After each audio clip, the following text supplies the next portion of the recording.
സുഹൃത്തുക്കളെ, നമ്മുടെ പ്രധാനമന്ത്രി നരേന്ദ്രമോദി നിരന്തരമായി പറഞ്ഞുകൊണ്ടിരിക്കുന്നുണ്ട്, നമ്മൾ ലോകത്തെ ഒന്നാമത്തെ സാമ്പത്തിക ശക്തിയായി മാറാൻ പോവുകയാണ്, അഞ്ചാമത്തതായി, മൂന്നാമത്തതായി, അടുത്ത 5 വർഷം കൊണ്ട് ഒന്നാമത്തെ സാമ്പത്തിക ശക്തിയാക്കി മാറ്റുക എന്നതാണ് എൻ്റെ ദൗത്യം എന്നൊക്കെ. എത്രത്തോളം ഇതിൽ വസ്തുതയുണ്ടെന്ന് പരിശോധിക്കുക എന്നുള്ളതാണ് ഞാൻ ഉദ്ദേശിക്കുന്നത്.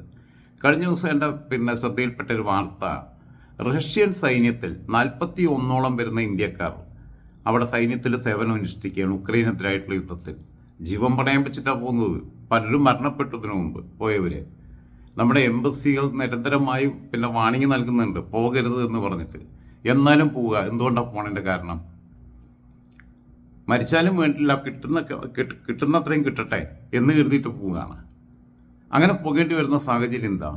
നമ്മുടെ നാട്ടിലെ സാമ്പത്തിക അവസ്ഥ, സാധാരണക്കാരൻ്റെ സാമ്പത്തിക അവസ്ഥ തകിടം മറിഞ്ഞിരിക്കുന്നത് എന്നതൊരു യാഥാർത്ഥ്യമാണ്. നമ്മൾ ലോകത്തെ ഒന്നാമത്തതോ ഇനി അതിനേക്കാളും മേലെ എന്തെങ്കിലും ഉണ്ടെങ്കിൽ അതോ അഞ്ചാമത്തതോ മൂന്നാമത്തതോ അതൊന്നും ആയോ ഇല്ലേ എന്നുള്ളതല്ല വിശേഷം. അതല്ല അതിൻ്റെ വിഷയവും. ഇവിടുത്തെ സാധാരണക്കാരൻ്റെ ജീവിത നിലവാരത്തിൽ എത്ര കണ്ട് മാറ്റം വന്നിരിക്കുന്നു എന്നതാണ് നമ്മൾ ശ്രദ്ധിക്കേണ്ടത്. മാർത്തോമാ സഭയുടെ പരമാധ്യക്ഷനായിരുന്ന അന്തരിച്ച ബിഷപ്പ് ക്രിസോസ്റ്റം ഒരിക്കൽ പറഞ്ഞിട്ടുണ്ട്, ഒരു 100 കണ്ണികളുള്ള ഒരു ചങ്ങലയുണ്ടെങ്കിൽ ആ ചങ്ങലയിലെ 99 കണ്ണികളും സ്വർണം കൊണ്ടാണ്. എന്നാൽ ഒരു കണ്ണി വാഴനാര് കൊണ്ടുള്ളതാണെങ്കിൽ ആ ചങ്ങലയുടെ അല്ലെങ്കിൽ ആ മാലയുടെ അതിൻ്റെ ശക്തി നിർണ്ണയിക്കുന്നത് ഈ 99 കണ്ണികളല്ല, ഈ ഒരൊറ്റ കണ്ണിയാണ് വാഴനാര് കൊണ്ടുള്ള. അതുപോലെ തന്നെ ഒരു രാജ്യത്തെ സാമ്പത്തികാവസ്ഥയെക്കുറിച്ചൊക്കെ നമ്മൾ പരിശോധിക്കുമ്പോൾ, അല്ലെങ്കിൽ ഒരു സമൂഹത്തിൻ്റെ സാമ്പത്തിക നിലവാരത്തെക്കുറിച്ച്, അതിൻ്റെ ശക്തിയെക്കുറിച്ച് പരിശോധിക്കുമ്പോൾ, ആ സമൂഹത്തിലെ ഏറ്റവും ദുർബലനായ, ഏറ്റവും ദരിദ്രനായ മനുഷ്യനാണ് ആ സമൂഹത്തിൻ്റെ സാമ്പത്തിക ആരോഗ്യത്തിൻ്റെ അടിസ്ഥാന ഘടകമായി മാറുന്നത് എന്നതാണ് അതിനർത്ഥം. ബിഷപ്പ് ക്രിസോസ്റ്റത്തിനെ എനിക്ക് ഭയങ്കര ഇഷ്ടമുള്ള മനുഷ്യനാണ്. ഇപ്പം ഇന്ത്യ വലിയ സാമ്പത്തിക ശക്തിയായെങ്കിൽ ഇവിടെ ജീവിക്കാൻ പറ്റുന്ന, സുഖകരമായി ജീവിക്കാൻ പറ്റുന്ന ഒരു സ്ഥിതി ഉണ്ട് എന്നുണ്ടെങ്കിൽ എങ്ങനെയാണ് റഷ്യൻ സൈന്യത്തിലേക്ക് ഇന്ത്യക്കാർ ഇത്രയധികം റിക്രൂട്ട് ചെയ്യപ്പെടുന്നത്? തീയിലേക്ക് അടുക്കുന്ന ഈയാമ്പാറ്റകളെ പോലെ മരണം തങ്ങളുടെ മുമ്പിലുണ്ട് എന്നറിഞ്ഞിട്ട് പോലും അവിടേക്ക് പോകുന്നത്. കാരണം ജീവിക്കാൻ കഴിയുന്ന സാഹചര്യം ഇല്ലാതിരിക്കുമ്പോൾ കഴിയുന്നത്രയും മാസം മരണപ്പെടണമെന്നുള്ള ആഗ്രഹം കൊണ്ടൊന്നല്ല, ആത്മഹത്യ ചെയ്യുക എന്നുള്ള തോന്നലിൻ്റെ ഭാഗമായിട്ടല്ല, പറ്റുന്നത്രയും പൈസയെങ്കിലും നാട്ടിലേക്ക് എത്തിക്കണം എന്ന് കരുതിയിട്ടാണ് പോകുന്നത് അവർ. നിങ്ങൾ ആലോചിച്ചൊക്കെ എത്ര പേര് ഇന്ത്യൻ സൈന്യത്തിൽ സേവനം അനുഷ്ഠിക്കാൻ വേണ്ടി വരും? ഇന്ത്യൻ സൈന്യത്തിൽ അങ്ങനെ എടുക്കൂല്ല, അത് വേറെ കാര്യം. അതേപോലെ തന്നെ ഇപ്പോൾ ഗൾഫിൽ ഏറ്റവും കൂടുതലുള്ളത് ഇന്ത്യക്കാരാണ്. അതിൽ തന്നെ മലയാളികളാണ് കൂടുതലുള്ളത്. അവനവൻ്റെ നാട്ടിൽ അതിനനുസരിച്ചുള്ള വരുമാനം കിട്ടാത്തതുകൊണ്ടാണ് ഈ പുറത്തേക്ക് പോകുന്നത് എന്നുള്ളതാണ്. പോകുന്നതോ എല്ലാവരും ഒന്നിപ്പോൾ ഗൾഫിൽ അമേരിക്കക്കാരും കനേഡിയൻസും UK-ക്കാരും പല രാജ്യക്കാരുണ്ട്. ലെബനനീസിനെയും ജോർദാനീസിനെയും പോലും അവിടെ സാധാരണ ജോലികളിൽ കാണില്ല. ഇപ്പം എൻ്റെ കൊളീഗ്സ് ആയിരുന്ന ആളുകളൊക്കെ ഉള്ളത്, അവർ വളരെ പ്രധാനപ്പെട്ട പോസ്റ്റുകളിൽ വലിയ ശമ്പളത്തിലാണ് ജോലി ചെയ്തിട്ടുള്ളത്. അതേസമയം ഇന്ത്യക്കാർ, നേപ്പാളികൾ, പാകിസ്ഥാനികൾ കൂടുതലും ട്രക്ക് ഡ്രൈവർമാരായിട്ടാണ്. പക്ഷെ ഹൗസ് മെയ്ഡുമാരായിട്ട് വീട്ടുവേലയ്ക്ക് വേണ്ടിയിട്ട് പോകുന്ന ആളുകളിൽ ബഹുഭൂരിപക്ഷവും, കുക്കായിട്ട് അങ്ങനെയൊക്കെയുള്ള അറബി വീടുകളിൽ ജോലിക്ക് പോകുന്നവരിൽ ബഹുഭൂരിപക്ഷവും ഇന്ത്യക്കാരും ബാക്കിയുള്ള ഇന്തോനേഷ്യൻ ഇങ്ങനെയുള്ള കുറച്ച് രാജ്യക്കാരാണ് പോകുന്നത്. ചെറിയ തുച്ഛമായ ശമ്പളമാണ് കിട്ടുന്നത്. എന്നാൽ അങ്ങനെ പോകേണ്ടി വരുന്നൊരവസ്ഥ ആലോചിച്ച് നോക്കും. പിന്നെ അവിടെ സാധാരണ ലേബർ ജോബിലേക്ക് മണൽക്കാറ്റും വെയിലും കൊണ്ട് കെട്ടിട നിർമ്മാണ മേഖലയിലും ബാക്കിയുള്ള മേഖലയിലും ഒക്കെ ജോലി ചെയ്യുന്ന സാധാരണക്കാരായ തൊഴിലാളികൾ ഇന്ത്യക്കാരും പാകിസ്ഥാനികളും അതേപോലെ നേപ്പാളികളും എത്യോപ്യ പോലെയുള്ള രാജ്യങ്ങളിൽ നിന്ന് വരുന്നവർ, ഇങ്ങനെയുള്ള ആളുകളാണല്ലേ. അല്ലാത്ത ആൾക്കാരെ അവിടെ കാണാൻ കഴിയില്ല നിങ്ങൾക്ക് ഗൾഫ് രാജ്യങ്ങളിൽ പോയി കഴിഞ്ഞാൽ.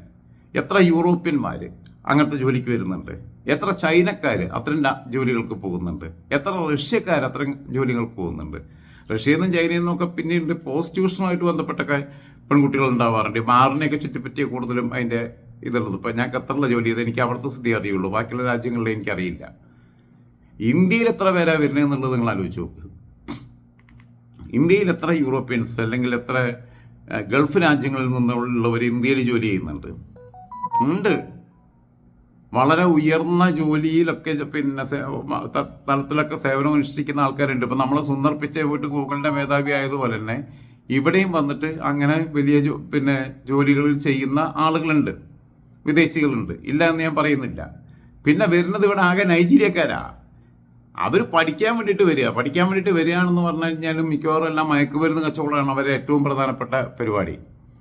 അതേസമയം ഇവിടുന്ന് പുറത്തേക്ക് പോയിട്ടുള്ള ആൾക്കാർ ഉയർന്ന പദവിയിലിരിക്കുന്നവരുണ്ട്. ഇപ്പം എനിക്കൊക്കെ പലപ്പോഴും സങ്കടം തോന്നിയിട്ടുണ്ട് ആൾക്കാർ ഈ വെയിലത്തൊക്കെ നിന്നിട്ട്. പിന്നെ ഉള്ളത് കടകളിൽ നിൽക്കുന്നവരാ, സൂപ്പർ മാർക്കറ്റിൽ, ചായക്കടകളിൽ ഒക്കെ നിൽക്കുന്നവരിൽ ഇന്ത്യക്കാർ കുറേ പേരുണ്ട്, മലയാളികളുണ്ട്, ഒക്കെ ഉണ്ട്. നിങ്ങൾ ആലോചിച്ചു കാനഡയിലൊക്കെ ഇവിടുന്ന് ഡോക്ടേഴ്സ് പോയിട്ടുള്ള ടാക്സി ഡ്രൈവർമാരായിട്ട് പോകുന്നുണ്ട്. കേരളത്തിൽ നിന്നുമുള്ള ഈ അവസ്ഥയില്ലേ? ഇപ്പം കേരളത്തിൽ നിന്ന് പുറത്തു പോയിട്ട് ലേബർ ജോലി ചെയ്യുന്നവരാരും ഇല്ല. കർഷക തൊഴിലാളികളായിട്ടോ അല്ലെങ്കിൽ കൺസ്ട്രക്ഷൻ മേഖലയിലോ വെറും ജോലിക്കാരായിട്ടോ പോകുന്നവരില്ല. സത്യമാണ്. പണ്ട് നമ്മുടെ നാട്ടിൽ അത്തരം തൊഴിലാളികൾ തമിഴ്നാട്ടിൽ നിന്ന് വന്നിരുന്നു, കർണാടകയിൽ നിന്ന് വന്നിരുന്നു, ഒക്കെ ഉണ്ടായിരുന്നു. ഇപ്പോൾ തമിഴ്നാട്ടുകാരെ ആരും അങ്ങനെ കാണാനില്ല. വരുന്നത് എവിടുന്നാ? ബീഹാറിൽ നിന്ന്, ആസാമിൽ നിന്ന്, ഛത്തീസ്ഗഡിൽ നിന്ന്, ജാർഖണ്ഡിൽ നിന്ന്, ഉത്തർപ്രദേശിൽ നിന്നൊക്കെയാണ്. ഈ ഉത്തർപ്രദേശും ബീഹാറും ഒക്കെ ഭരിക്കുന്നത് ആരാ? BJP ആണ്. അപ്പോൾ അവിടെ അത്ര വലിയ സുഖകരമായ ജീവിതം ഉണ്ട് എന്നുണ്ടെങ്കിൽ അവരെന്തിനാണ് ഇവിടെ വന്നിട്ട് പിന്നെ പശ്ചിമ ബംഗാളിൽ അവിടെ മമതയാണ് ഭരിക്കുന്നത്. അവർക്ക് അവിടെ അങ്ങനെ ഒരു വേതനം കിട്ടുന്നില്ല എന്നുള്ളതാണ് യാഥാർത്ഥ്യം. അപ്പോൾ നമ്മൾ ഈ സാമ്പത്തികമായി പിന്നെ ഭയങ്കര മുമ്പിലാണ് എന്ന് പറയുകയും ലോകത്തെ 1-ാം നമ്പർ ശക്തിയാകാൻ പോകുന്നു, ഞങ്ങളത് 5-ാം നമ്പറിലെത്തി 3-ാം നമ്പറിലേക്ക് എത്തുന്നു, ഇനി 1-ാം നമ്പർ ശക്തിയാകാൻ പോകുന്നു. ഇന്ത്യയിലെ മൊത്തം സമ്പത്തോ അല്ലെങ്കിൽ ഇന്ത്യക്കാരുടെ മൊത്തം പിന്നെ വരുമാനമോ അല്ല നോക്കണ്ടേ, ഈ ആളോഹരി വരുമാനം എടുക്കണം. അതായത് നിങ്ങൾക്ക് ഒരാൾക്ക് പിന്നെ ഒരു വർഷം 50 ലക്ഷം രൂപ വരുമാനവും മറ്റൊരാൾക്ക് പിന്നെ 50 ലക്ഷം രൂപ വരുമാനവും എനിക്ക് ഒരു വർഷം 15,000 രൂപ വരുമാനമാണെങ്കിൽ നമ്മുടെ 3 പേർക്കും കൂടി കൂട്ടുമ്പോൾ എത്രയായി? 1,15,000 രൂപ. പക്ഷേ ഇവർ ആളോഹരി വരുമാനം എടുക്കുമ്പോൾ ഇതിനെ എന്ത് ചെയ്യും? ഡിവൈഡ് ചെയ്യും. അപ്പം എന്ത് ചെയ്യും? ഈ 1,15,000 രൂപ എന്ന് പറയുമ്പോൾ എന്താ? ഇതിനെ 3ആക്കിയിട്ട് ഡിവൈഡ് ചെയ്യണേ. അതാലോചിച്ച് നോക്കൂ. അല്ലെങ്കിൽ നിങ്ങളുടെ ഒരാൾക്ക് പിന്നെ ഇപ്പോൾ 60 ലക്ഷം രൂപ ഒരു മാസം പിന്നെ ഒരു മാസം വരുമാനമുണ്ട്, മറ്റൊരാൾക്ക് 60 ലക്ഷം രൂപ വരുമാനമുണ്ട്. എനിക്ക് 60,000 രൂപയേ വരുമാനമുള്ളൂ. അപ്പോൾ 1,20,00,000 പിന്നെ ഈ പിന്നെ എന്താ പറയുക 60,000 രൂപ അതിനെ ഡിവൈഡ് ചെയ്യുമ്പോൾ എത്രയാണ് വരുന്നത്? 40,20,000 രൂപ വെച്ചിട്ട്. പക്ഷെ എനിക്കത് കിട്ടുന്നില്ല.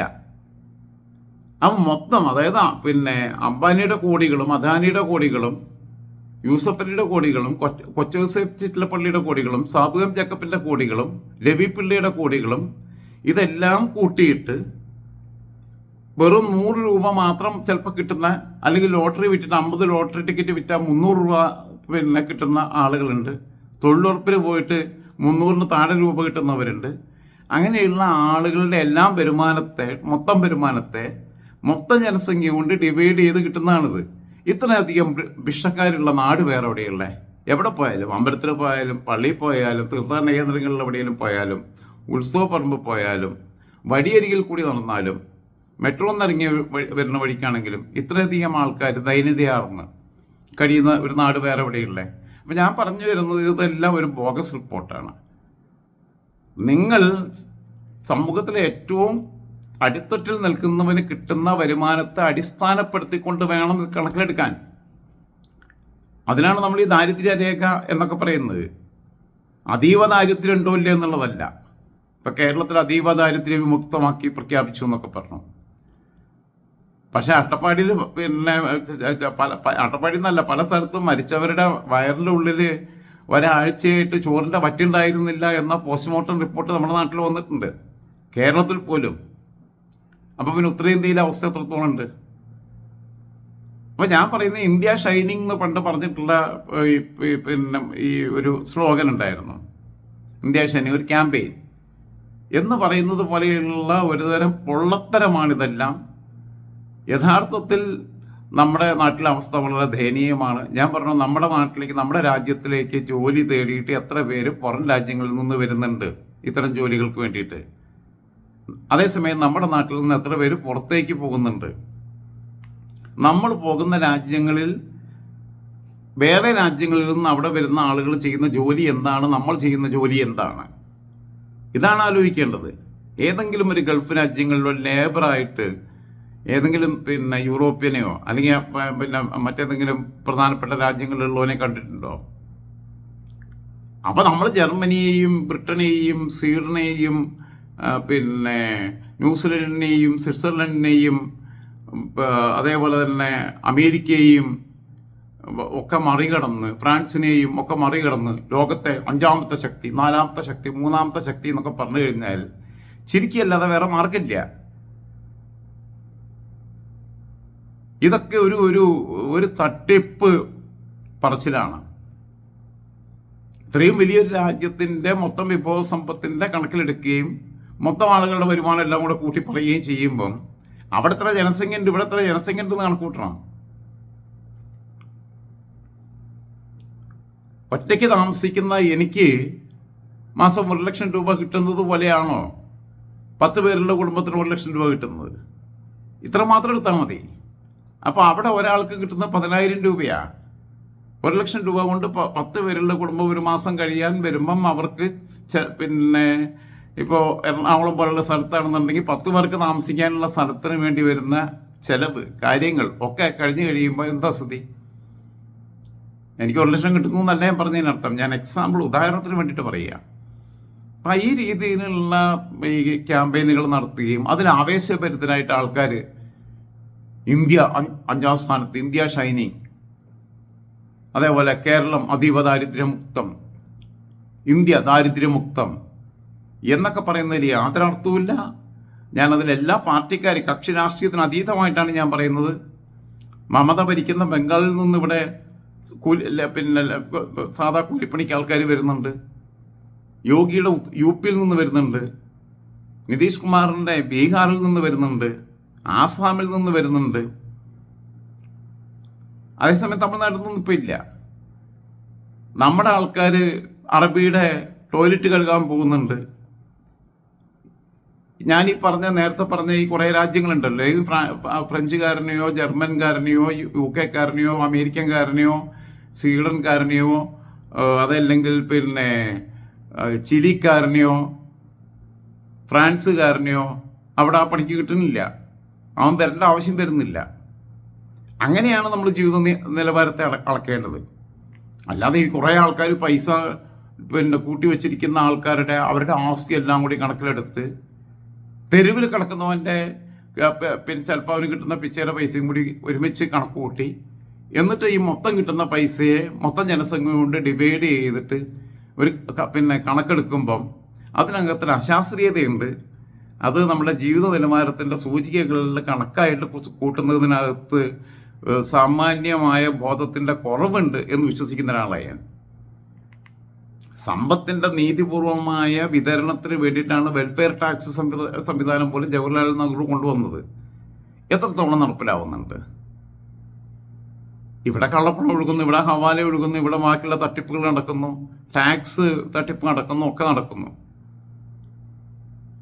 എന്നിട്ട് ഞാൻ പറയുന്നത് മരുന്നിന് ടാക്സ് ഏർപ്പെടുത്തുക എന്ന് പറയുന്ന സംവിധാനം പോലും ഒഴിവാക്കേണ്ടതാണ്.